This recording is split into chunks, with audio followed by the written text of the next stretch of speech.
This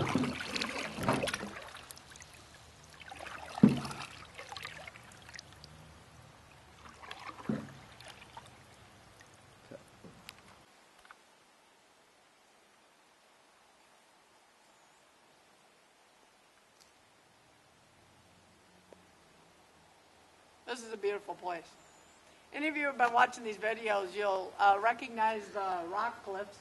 We were jumping off of those back in 2009 and likened our jumping off those cliffs to what some of the institutional churches are doing in this day and age, is they just jump off of their base of the Word and do all kinds of wild and crazy things. This place, I'm happy to say that God's put it on loan to my kids and I. I mean, we don't get to live here. It's across the lake from where we live, but this is our refuge, kind of. This is our retreat. This is where we come. It's kind of like its own little state park. But the cool thing about this place is we know it's a gift from God. Came into our lives in a really important time. It reminds us of the beauty of God's creation for sure, but it also reminds us of the just totally beyond all rational, reasonable understanding how God's will can be done, how He can grow things even if we don't think it's possible.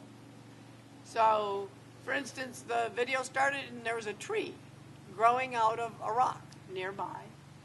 But now if you look over here, you'll see the pilings from that old dock. There's actually a plant growing out of that. And right here I'm sitting on this old dock that's floating. Do you see this? I mean, it's barely hanging on. It's just an old dock that's been rescued and it's floating, but do you see this? This is growing out of this dock. Nope. I could tip this up and you would see there's no dirt underneath there. There's no ground under there. I'm in the middle of the water, and there, this grass is growing. And even though it's, right now, you can't see it, there was actually a wild rose bush that was among this, and it was right here, and it had yellow flowers on it until this week. Paul writes to various letters throughout the New Testament to churches that were having problems, questions, maybe even straying off of the message of Jesus Christ. And in one, he's worried about that they're following different human leaders and they're getting into different camps. And he talks about, one has sown and one has watered. And he's talking about himself as Paul and Peter and Apollos. But he says, but God gives the growth.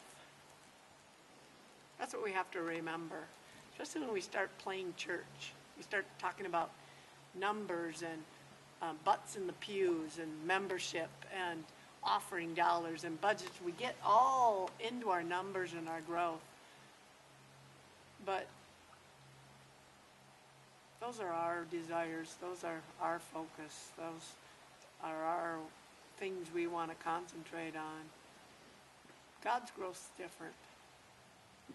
God puts His growth wherever He wants to grow it, in the most unreasonable, unrational, unthinkable places, and in the weirdest ways.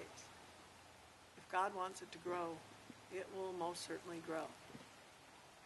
And if He doesn't, it won't. Thy will be done.